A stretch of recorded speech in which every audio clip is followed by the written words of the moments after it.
agrupando aqui. Primeiro de tudo, você deve quitar suas dívidas, né? Porque se você começa a investir antes de pagar alguma dívida que de fato você deve, na verdade, você só está se enganando, né? É a única coisa que você está fazendo, porque não tem um investimento que renda mais do que a sua dívida cresce, né? O seu passivo ele sempre vai crescer a um ritmo completamente diferente, então não adianta você querer investir antes disso. Porque senão você só vai perder dinheiro de uma forma sistemática, tá?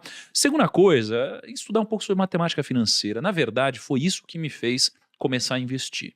Eu decidi me transformar num investidor quando eu aprendi a forma dos juros compostos, eu joguei isso daqui no Excel e eu vi o que acontecia com o gráfico no longo prazo. Em um ano não faz muita diferença, em dois também não. Quando você começa a olhar para 20, 30, 40 anos, o gráfico é exponencial. Então, não só você entende e tem clareza das coisas, como por dentro você sente aquela faísca, aquela vontade de investir e acelerar esse processo. Porque o dinheiro que você investe hoje vale muito mais que o dinheiro que você vai investir daqui a 20 anos. Você vai ter muito mais juros correndo em cima disso, tá? Uma outra coisa importante também é que não adianta você começar a investir antes de mudar sua mentalidade. Sabe por quê? Porque se você começar a investir antes de mudar sua mentalidade, você não vai pensar a longo prazo e vai pensar no curto prazo, porque o ser humano é curto prazista. E se você for curto prazista, o que vai acontecer? Você vai pegar o seu dinheiro e vai colocar num lugar que provavelmente vai te fazer perdê-lo instantaneamente, porque foi o que aconteceu comigo e com muitos investidores. Você começa querendo ficar rico rápido, você coloca o seu dinheiro na bolsa de valores, achando que essa é a melhor forma para enriquecer, mas você vai quebrar a cara porque você vai ter, com excesso de ganância, né, provavelmente um mau processo de tomar decisão. E por último, antes de começar a investir, a gente precisa montar uma reserva de emergência.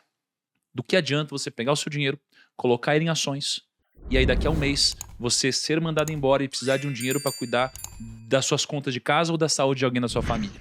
Talvez você seja obrigado, já que somos geralmente testados em momentos de crise, a resgatar o seu dinheiro no pior momento de todos para pagar um gasto que você não esperava ter e gerar um ciclo onde você só tende a piorar, tá bom? Então, passado por isso, você vai começar a investir. Agora, começando a investir, a gente começa aonde? E como? De que forma? Qual é o primeiro investimento que alguém deve fazer? Boa. Quer começar? Até mesmo porque tem muito. Antigamente falava muito, tipo, abre uma conta numa corretora. Uhum. Hoje em dia, nem tanto assim, né? Tem muita corretora que tá tudo zerado, mas tem muito banco digital também que tá, tipo, bem similar, né? É uma corretora, né? Uhum. Conselho ainda é válido? Deixa eu só. Posso fazer só um adendo da reserva de emergência? Uhum. Porque às vezes as pessoas elas não entendem por que eu tenho que ter a reserva de emergência no Tesouro Selic. E você falou, pô, você vai resgatar isso no pior momento, e só para deixar bem claro, fazer uma analogia. Vamos supor que você tivesse colocado, não, eu vou começar a investir por ações, ou títulos que têm risco e tudo mais, né? E ela vai. Cripto, inclusive. Tem mais investidores e investidoras cripto no Brasil do que com dinheiro no Tesouro Direto. Ou seja, o pessoal já tá E é um fazendo pessoal errado. de longo prazo, que tá perdendo agora.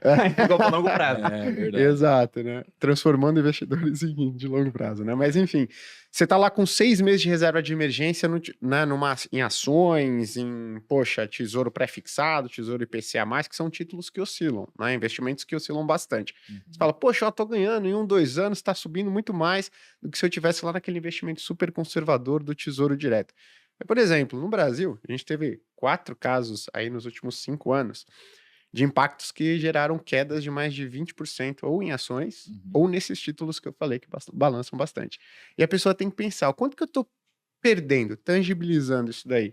Se a reserva de emergência ela tivesse em ações na pandemia, poxa, tá lá 6 meses para pagar meus custos fixos. Aí ela perde a principal fonte de renda, o trabalho, como muita gente perdeu. Vou recorrer à minha reserva de emergência agora para arcar com meus custos fixos. Ela viu a reserva de emergência dela sair de 6 meses das despesas, né, mensais para 3. Então, ou seja, poxa, perdi minha principal fonte de renda. Tenho minha reserva de emergência. Tá lá em ações, em títulos que oscilam bastante. Olhou, não cobre mais 6, cobre 5, 4, 3. Em alguns casos, cobria menos do que 3. Né? Então, só para deixar claro pro pessoal por que tem reserva. Porque, como o Perini falou, tem cripto aí no meio. Né? E olha só, isso que você falou é uma coisa que a gente negligencia, né? É chamado no mercado de Uncle Point, que é quase que o seu calcanhar de Aquiles, né? Porque a gente sempre tende a achar que isso nunca vai acontecer. Mas geralmente acontece tudo de uma vez. Então, olha só, né? Geralmente a gente é demitido durante uma crise, ou o meu negócio, se eu sou empreendedor, ele para de faturar durante uma crise. Esse é o momento onde geralmente a taxa de juros ela sobe, o preço das ações cai, né? Todo mundo fica estressado em casa, então acontece tudo de uma única vez, né? E a gente tende sempre a prever que o mês que vem vai ser um pouquinho melhor do que esse. O ano que vem vai ser um pouquinho melhor do que esse. Porque somos humanos, é difícil a gente projetar que nossa empresa vai faturar menos, né? Ou que a gente vai guardar menos dinheiro que a gente guardou no ano passado. E isso acontece. Então, o One Point, cara, ele destrói a vida de muitos investidores, não é? Mas já que a gente tá falando de reserva de emergência, cara, qual que é a melhor forma, então, de a gente montar uma reserva de emergência? Eu posso até fazer um contraponto só, fazendo um papel de advogado do diabo aqui. Por favor. Não é falando que, sei lá, vai sair o corte, não é pra ter reserva, né? Não, não é isso que eu tô falando. Mas tem um ponto interessante sobre isso. Porque o cara que já tem dinheiro, eu acredito que ele tem que começar a focar mais em outros investimentos depois de ter reserva. Agora, o cara que não tem dinheiro nenhum, vamos supor que ele comece a investir agora e que ele comece a investir 10% do que ele tem de salário para juntar 6 salários em uma reserva. Ele vai demorar 10 meses para juntar um salário, 20 para juntar 2, 30 para juntar 3, e assim vai até que em 60 meses ele juntou 6 salários. São 5 anos. Você volta no tempo, a gente vai estar em 2017, quando a bolsa começou a subir. Então, se o cara levar isso de realmente só começar a investir em outras coisas depois de ter reserva, vai ter cara que está vendo esse podcast hoje que vai começar a investir em 2027 e talvez em 2027 a bolsa esteja com 300 mil pontos, sendo que hoje está em 120.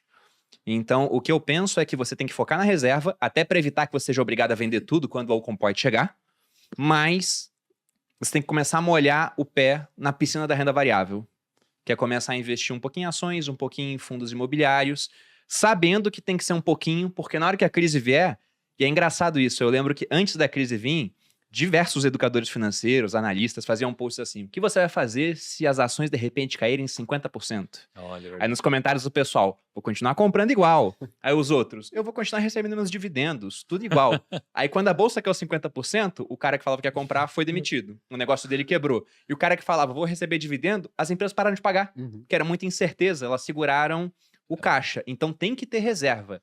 Agora, eu acho que é interessante começar a molhar o pé em outras opções enquanto você compõe a tua reserva.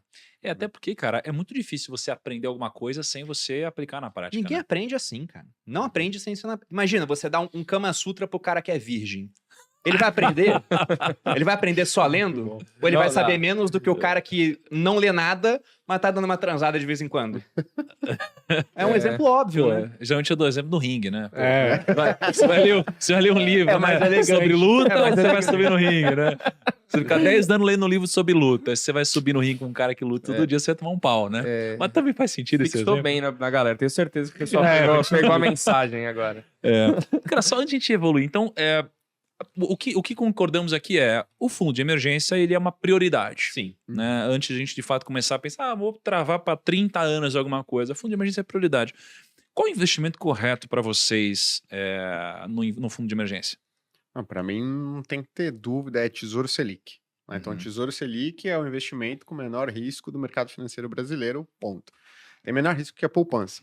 Ah, mas a poupança que fica lá no banco e é protegida pelo FGC, o FGC, que é o fundo garantidor, né, que protege os títulos dos bancos, lá dentro é Tesouro Selic, basicamente. O que é o rendimento do Tesouro Selic, Gui? Tesouro Selic, né, o rendimento ele está atrelado à taxa Selic, que é a taxa básica de juros da economia brasileira. Né? Então ela pode mudar a cada 45 dias, hoje está próximo de 13,75% ao ano. 13,75%, né? 13,75% ao ano.